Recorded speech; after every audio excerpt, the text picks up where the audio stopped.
આજે આપણે આંતરડાની એવી તકલીફ વિશે માહિતી તમને આપીશું કે જેમાં ઓપરેશન વિના આયુર્વેદિક પંચકર્મ ચિકિત્સાથી 100% સચોટ પરિણામ મળે છે. ઇન્ટ્યુસસેપ્શન્સ એટલે કે આંતરડામાં આંતરડું ફસાઈ જવું. રેર કેસમાં આ વસ્તુ જોવા મળે છે. ઘણી વખત આપણે સાંભળીએ છીએ કે આંતરડામાં તકલીફ થઈ છે ને એમને ઇમરજન્સીની અંદર ઓપરેશન કરાવવું પડ્યું છે. પછી આપણે જાણીએ છીએ કે ભાઈ આંતરડામાં શું તકલીફ થઈ હતી અને કઈ બાબતનું ઓપરેશન કરાવવું પડ્યું. તો આપણને ખબર પડે છે આંતરડામાં આંતરડું ફસાઈ ગયું હતું, આંતરડામાં આંટી વળી ગઈ હતી, આંતરડાની અંદર બ્લોકેજ થઈ ગયું હતું. આવી કન્ડિશનમાં દર્દીઓને ઇમરજન્સીમાં ઓપરેશનની કન્ડિશન આવે છે. આ જ વસ્તુ આયુર્વેદિક પંચકર્મ ચિકિત્સાથી 100% પરિણામ મળે છે. આજે એની વિશે આપણે વાત કરીશું. એ પહેલાં હું તમને એ કહેવા માંગુ છું કે જ્યારે આંતરડાની અંદર આંતરડું ફસાઈ જવું, ઇન્ટ્યુસસેપ્શનની તકલીફ હોય છે, એમાં હું તમને અત્યારે એક શોર્ટ વિડીયો દેખાડું છું કે એમાં ઓપરેશન દ્વારા એમાં શું કરવામાં આવે છે. તો તમે અત્યારે એ વિડીયો જુઓ. I'm operating a very old lady for which I did rectal prolapse surgery few days back. Now she suddenly presented with acute intestinal obstruction. And see, this is so grossly dilated loop. You can appreciate here and see this is the intussusception. This loop is going inside this loop. Till here this is going and this is the completely collapsed loop. You can appreciate. So this is the intussusception. So I am trying to reduce it. Let's see whether I am able to reduce it or not. Sister, just pull it. Otherwise, I will resect it. See, this bobble loop is entered inside this loop.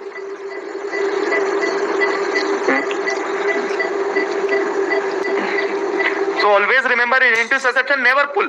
It is pushing. See, she is just holding the never pull, never pull. I am pushing. I am pushing. This is the key. I am pushing. I am pushing.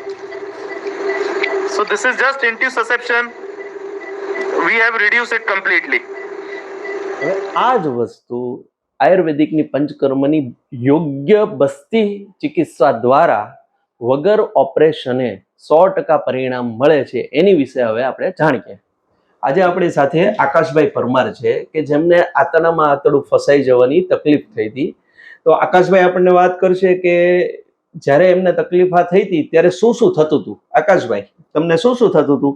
મને પેટમાં બહુ દુખાવો પડતો હતો. મને એકદમ જ કમરનો દુખાવો, ઘૂંટી, રાતે ઊંઘ ન આવે, લોહીના ટકા એકદમ ઘટી ગયા મને. અને એકદમ આમ કહેવાય ને કે કોઈ વસ્તુમાં ચેન જ ન પડે, ભૂખ ન લાગે ને એવું બધું. રિપોર્ટ કરીને અમે સારવાર લીધી અમે, ને સારવાર પછી મને એકદમ સારું છે. એકદમ સારું છે. અત્યારે આપણે દવા હજી ચાલુ છે ને? દવા ચાલુ છે. હમણાં થોડોક સમય આપણે દવા ચાલુ રાખશું. અને આ કન્ડિશનમાં આપણે બસ્તીની પણ તમને સારવાર આપી હતી. બસ્તીની સારવાર તમે પૂરેપૂરી એમણે બસ્તીની સારવાર લીધી, સાથે આયુર્વેદિક દવા પણ લે છે, ધ્યાન પૂરેપૂરું રાખે છે કે ફરી વખત આ તકલીફ ન થાય. એક અત્યારે અમે તમને રિપોર્ટ બતાવશું. અહીંયા સ્ક્રીન ઉપર તમને રિપોર્ટ જોવા મળશે કે એમની સોનોગ્રાફીની અંદર એમને જ્યારે આ તકલીફ હતી ત્યારે કેવી કન્ડિશન હતી.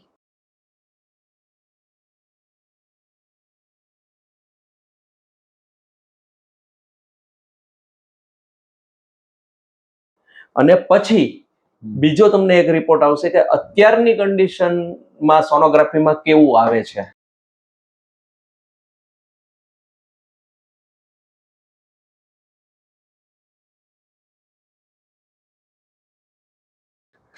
તો તમને ખાસ આ જાણવા મળશે કે આયુર્વેદિકની બસ્તી ચિકિત્સા દ્વારા જે ઓપરેશનની કન્ડિશન હતી એ આપણે ટાળી શક્યા છીએ. આપણી સાથે આકાશભાઈના વાઇફ નીલમબેન પણ છે. એ આપણને આખી આ જે તકલીફ આકાશભાઈને બની હતી એની વિશે માહિતી આપશે. નીલમબેન, 2021માં આ તકલીફ થઈ ગઈ હતી, આંતરડામાં તકલીફ થઈ ગઈ હતી, એટલે પાચન થતું બંધ થઈ ગયું હતું. એટલે અમે એલોપેથિકમાં ગયા હતા, કોલોનોસ્કોપી કરાવી હતી. પછી અમને થોડાક ટાઈમ અમે દવા તો ચાલુ રાખી, અમને કોઈ રિઝલ્ટ મળ્યું નહીં. થોડાક ટાઈમ દવા ચાલુ હતી છતાં એને એની પ્રોબ્લેમ તો રહેતી જ હતી કે પેટમાં દુખાવો થતો હતો, સહન નહોતું થતું હતું. એટલે અમે આમ નામ ચાલુ હતું પણ અમને એમ થતું મટી જશે પણ કઈ ફેર ન પડ્યો. એટલે 2024માં અમે ધૂળેટીના દિવસે અચાનક આંચકી ઉપડી. પછી અમે મેડમ ને સર ને અહીંયા આયુર્વેદિક પંચકર્મ સેન્ટરમાં વાત કરી મેં કે આવી રીતે પ્રોબ્લેમ છે. એટલે પછી અમે બધા રિપોર્ટ કરાવ્યા અહીંયા, તો ખબર પડી કે લોહીના ટકા તો 7% જ લોહી થઈ ગયું હતું, એકદમ ઘટતું જતું હતું લોહી, અને એના લીધે વધારે તકલીફ થઈ ગઈ હતી. હું 2 વર્ષ ત્યાં જોબ કરું છું, એટલે હું અહીંયા પેશન્ટના રિઝલ્ટ જોતી હોય એટલે મેં મેડમને પૂછ્યું, સરને પૂછ્યું કે તમને કે આ આપણે આયુર્વેદિકમાં સંભવ છે, થઈ શકશે? તો સરે મેડમે કીધું કે ના, આપણે થઈ શકશે એમ. અને એને સરસ પરેજી સાથે દવા કરી છે અને રિઝલ્ટ બહુ સારું મળ્યું છે ને સારું જ થઈ ગયું છે. મેડમે બહુ સરસ સારવાર લીધી છે, કરી છે, એટલે રિઝલ્ટ બહુ સારું મળ્યું છે. Thank you so much madam, thank you sir. અને આ તમે જોયું કે જ્યારે આંતરડામાં આંતરડું ફસાઈ જાય છે, આવી કન્ડિશનની અંદર આપણે ઓપરેશન વિના 100% પરિણામ પણ મેળવી શકીએ છીએ. તો ખાસ કરીને આ વિડીયો જેને આવી તકલીફ છે એમની સુધી આ શેર કરજો, વિડીયોને લાઈક કરજો, અમારી ચેનલને સબસ્ક્રાઇબ કરજો, અને આવા જ તમને અલગ અલગ ક્રિટિકલ કન્ડિશનના વિડીયો અમારી ચેનલ ઉપર તમને જોવા મળશે કે જેમાં 100% આયુર્વેદિક પંચકર્મ ચિકિત્સાથી પરિણામ મળેલું હોય છે.